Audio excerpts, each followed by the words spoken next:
ആരുമില്ലല്ലോ ഇതൊന്നും പറഞ്ഞു ചിരിക്കാനായി. തോറ്റിരിക്കാണ് നീ പനിഷ്മെന്റ് എടുക്കടാ.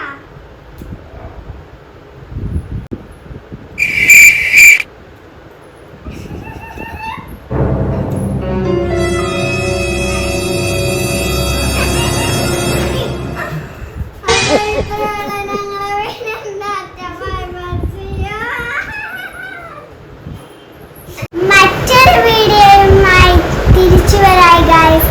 ഞങ്ങൾ നല്ലൊരു വീഡിയോ ആണ് എടുത്തിട്ടുള്ളത്. സബ്സ്ക്രൈബ് ചെയ്യാം, ഷെയർ ചെയ്യാം. Love you and by.